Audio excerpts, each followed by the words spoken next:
자, 이제 6월과 7월이 이제 맞닿아 있는 교차되는 그런 주간입니다.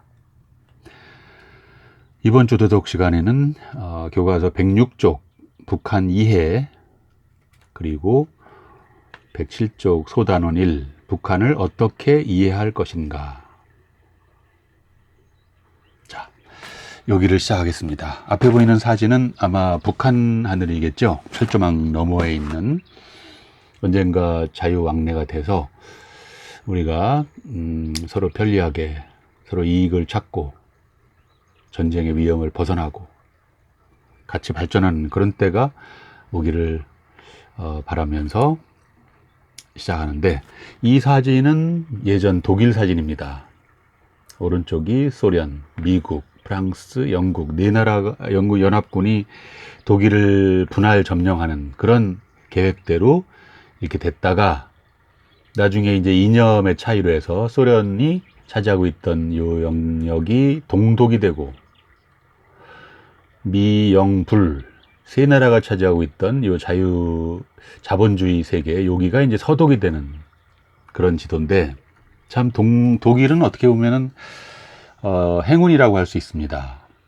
왜 행운이냐? 동독은 조그맣고 서독은 컸거든요.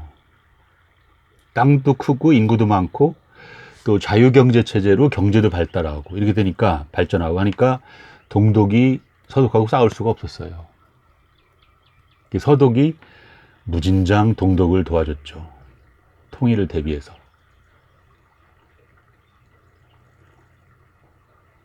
그 도와주는 그 통일을 위한 그 비용이 전혀 나쁘다고 말할 수 없었던 그런 선례가 되겠습니다. 여기 이 비행기 있는 요 그림은 여기가 이제 동독 안에 있던 베를린을 나타내는 겁니다. 베를린도 이제 그 당시 독일 수도였는데 분단돼서 동베를린, 서베를린 이렇게 나눠가지고 베를린도 분할됐던 그 그림을 나타내고 있죠. 그런데 비해서 우리나라는 보십시오, 지도를. 일본과 조선을 하나로 보고 있죠. 그래서 요 북쪽, 이제 본토의 북쪽 섬과 우리나라 함경북도의 이 오른쪽은 소련이, 중간 지점은 미국이, 또 왼쪽 전라도 지역과 요 남쪽 섬은 대만이 아니죠. 중국이. 이때만 해도 장개석이 이제 대만을 쫓겨나기 전입니다. 그 다음에 요쪽 평안도와 요 규슈 요 지역은 영국이, 여기는 프랑스 대신에 이제 중국이 여기 들어와 있는 것 뿐이지, 네 연합국이 이렇게 분할을 할까 하고 계획했었습니다. 그런데 불행일까요? 이렇게만 됐으면은 소련이 차지하고 있던 요 함경북도 요 지역만 김일성이 들어가서 있었어야 되겠죠. 그랬으면 남북한의 그런 분단도 전혀 달라졌을 거고 전쟁도 나지 않았을 거고, 오히려 일본이 4분 5열돼서 지리멸렬 발전이 안 됐겠죠. 참.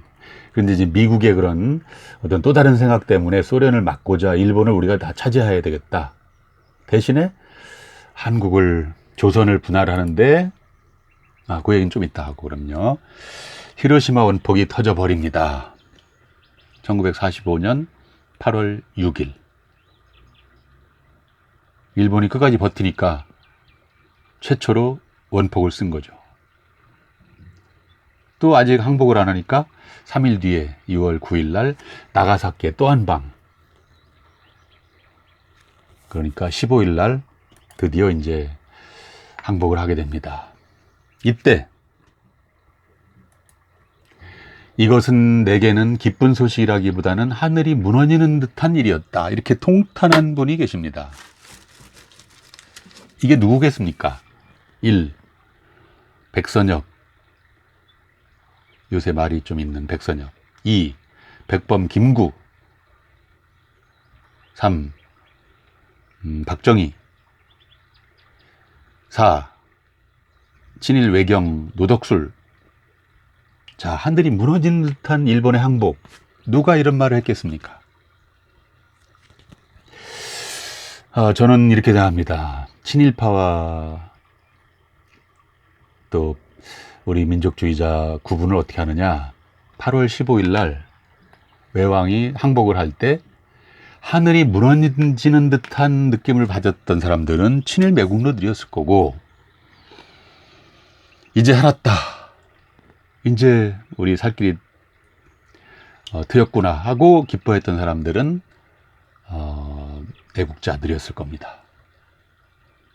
한참 승승장구 일본에 빌붙어서 출세하고 계급이 올라가고 했던 그런 친일 분자들은 일본이 망하지 않고 계속 갈 줄 알았거든요.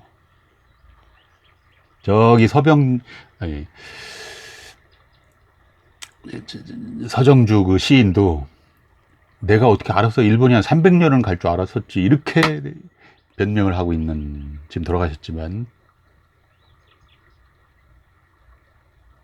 자, 아무튼 그런데 이 글을 쓴 분은 백범 김구 선생입니다. 왜 그랬을까요? 그런데 조금 이유가 다르죠. 김구 선생이 하늘이 무너지는 듯한 이런 느낌을 받았던 것은 중간에 생략하고 말씀하시기를 백범일지에서, 그보다도 걱정되는 것은 우리가 이번 전쟁에 한 일이 없기 때문에 장래에 국제 간의 발언권이 박약하리라는 것이다.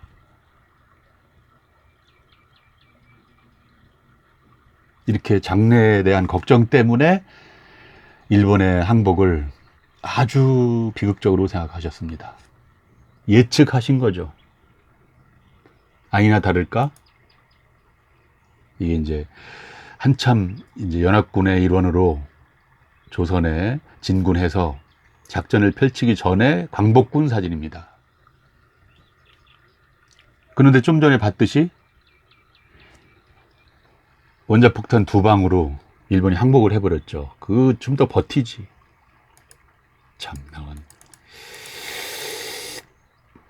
어쨌든 카이로 회담, 얄타 회담, 포츠담 회담 등으로, 선언 등으로 우리나라의 독립과 포츠담 선언은 특히 원폭을 투하하겠다는 트루먼 대통령의 그런 주장이 결정된 그런 날이기도 합니다. 일본도 비극일지 모르지만, 아니죠, 나중에 더 얘기하겠지만 일본한테는 행운이었을지도 모르죠. 그 원자폭탄 2방이 그게 아니었더라면은 일본 열도를 완전히 말살하는 그런 계획을 미국이 짜고 있었습니다. 보십시오. 일본은 미국이 송두리째 먹고 38도선을 긋고 있는 겁니다. 사실은 처음에 이 39도선을 생각하기도 했습니다. 평양 바로 밑에. 그것까지만 됐어도 남과 북한이 이렇게 아웅다웅하진 않았겠죠. 힘의 비교가 안 되니까. 그런데 38도선을 미국이, 이것도 어떤 장군이 그냥 감정적으로 그은 거예요. 38도선이라는 게 역사적으로 굉장히 중요해. 마치 한국이, 조선이 38도선이 중간쯤 되네? 여기가 좋아. 여기가 좁죠, 우리 반도에서. 좁기 때문에 다른 장교들이 여기가 좋습니다, 여기 하면 서로 방어하기가 좋지 않습니까? 했을 때 그 책임 장군이 아니다, 38도선이 의미 있는 선이요 하고 근 겁니다. 그러니까 소련에서도 자기들은 이제 이쪽 만주 땅하고 이쪽 뭐 사할린하고 이쪽이 관심이 많았으니까 조선은 뭐 여기나 39도만 해도 아주 괜찮은 거라고 생각하고 이제 준비하고 있었는데, 미국이 38도선 하니까 얼싸 좋다, 뭐 더 좋지 하고선 승낙을 한 게 38도선이 그어진 겁니다. 참, 백범 선생님의 그 통탄함이 이 일 때문에 통탄하신 거죠. 남들의 손에 의해서. 아까 봤듯이 독일은 전쟁도 별로 하지 않았던 프랑스가 뭐 레지스탕스니 뭐 이런 거 했다고 해서 연합군의 일원으로 딱 독일도 한 부분 차지하고 있는데, 우리나라는 우리나라 자체가 이렇게 분단의 비극, 그것도 아주 불리한 쪽에 분단이 돼서 나중에 전쟁을 하고 수백만이 죽고 이렇게 원한을 졌기 때문에 통일이 더 어려워지고 해서 지금까지 이어지고 있는 겁니다. 이 얘기를 하고 있는 지금 아주 복잡한 감정이 일어나서 참 말로 형용하기 어려운데 아무튼 이 얘기는 역사 시간에 더 배우기도 하고 다른 시간에도 더 많이 배워보기 바랍니다. 참 할 말은 많으나 어쨌든 북한을 어떻게 이해할 것인가, 어떤 시각에서 볼 것인가, 균형 있는 관점을 지니자 하는 얘기인데, 균형 있다는 것은 109 쪽에 있는 얘기처럼 뭐 경계의 대상으로 보느냐, 협력의 대상, 동포로 보느냐, 적으로 보느냐, 이것의 중간에 보자 하는 게 아니고, 이 균형이라는 말은 정확히 보자 이런 뜻으로 해석하면 되겠습니다. 자, 107쪽에 뭐 이런 그림과 밑에 문제도 있으니까 풀어보고요. 자, 북한입니다. 이 사진을 보고 어떤 느낌이 드는지.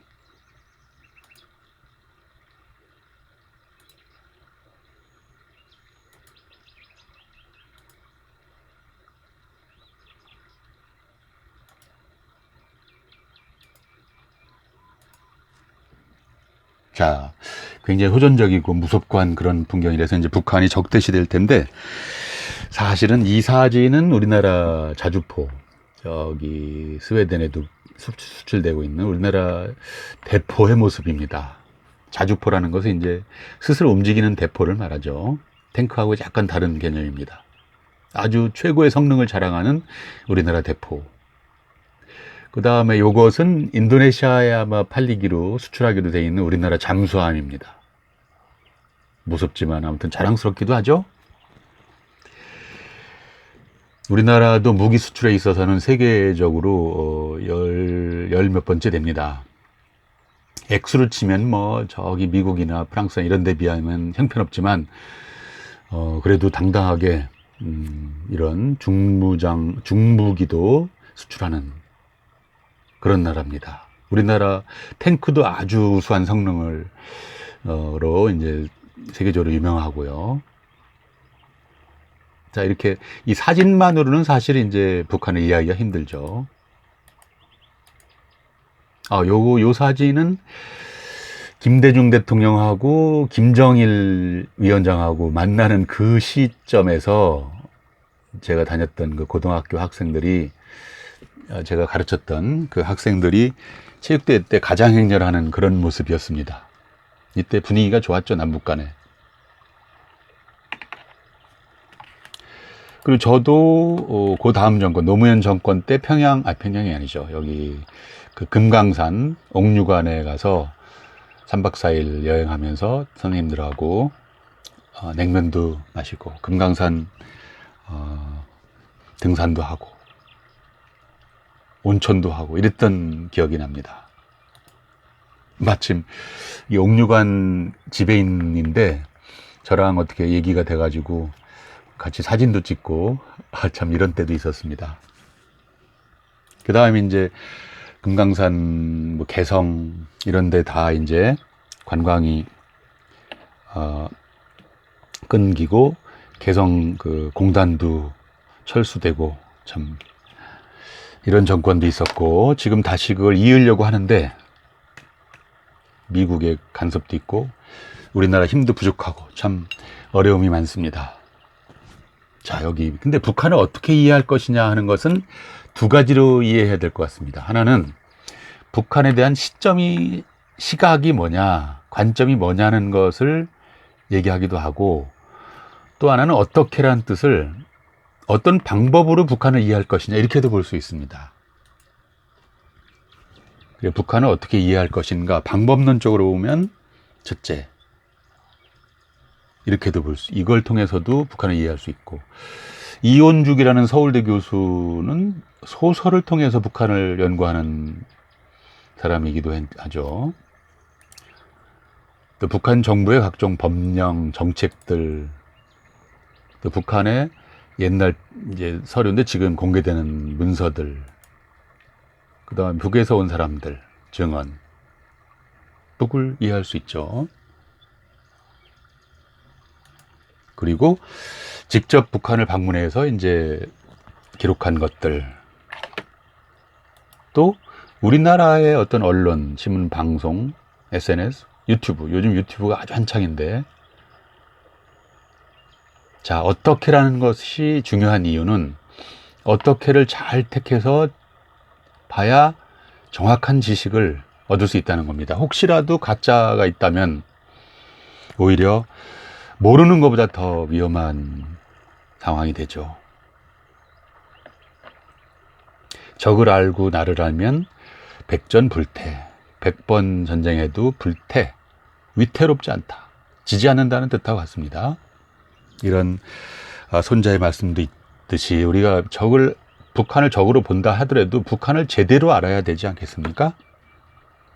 자, 그래서 이 강의 밑에 과제 설문지는 최근에 2018년도에 북한의 평양에 가서 열흘간 북한을 직접 사람들 만나보고 취재한 KBS의 그런 기록물을 여러분이 직접 보고 한 2문제 정도를 적는 그 과제가 되겠습니다.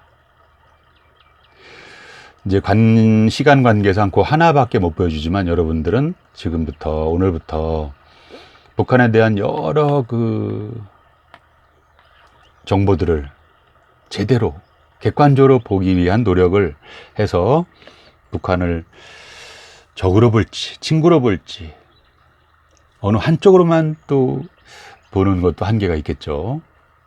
정확한 그런 관점을 갖기 위한 노력을 하기 바랍니다. 자, 그럼 오늘은 여기서 제 강의는 끝내고 다음 과제에서 보겠습니다.